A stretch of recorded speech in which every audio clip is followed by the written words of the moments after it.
Border range IG Chirag Kordia તથા police અધિક્ષક સાગર વાઘમાર પૂર્વ કચ્છના વણશોધાયેલ ગુનાને શોધવા માટે સૂચના આપી હતી. તેના માર્ગદર્શન આધારે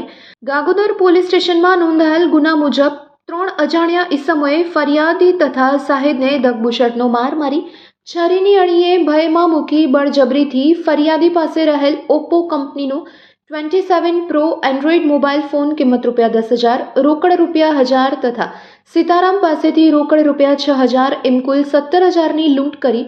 Suzuki access two wheeler registration number GJ39D 5810 વાડીમાં બેસી ત્રણેય ઈસમ નાસી ગયા હોય અને એકબીજાની મદદગારી કરી ગુનો કરેલ છે. આ બનાવ નેશનલ હાઈવે રોડ પર સૂર્યાસ્તથી સૂર્યોદય વચ્ચે થયેલ લૂંટ હોય શોધી કાઢવા માટે ગાગોદર પોલીસ સ્ટાફની અલગ અલગ ટીમ બનાવી વાહન ચેકિંગમાં હતા. તે દરમિયાન ચિત્રોડ પુલ પાસે વાહન ચેકિંગ દરમિયાન આ ગુના કામેના આરોપીઓ સુઝુકી એક્સેસ ટુ વ્હીલર લઈ આવતા લૂંટમાં સંડોવાયેલ તમામ આરોપીને પકડી પાડી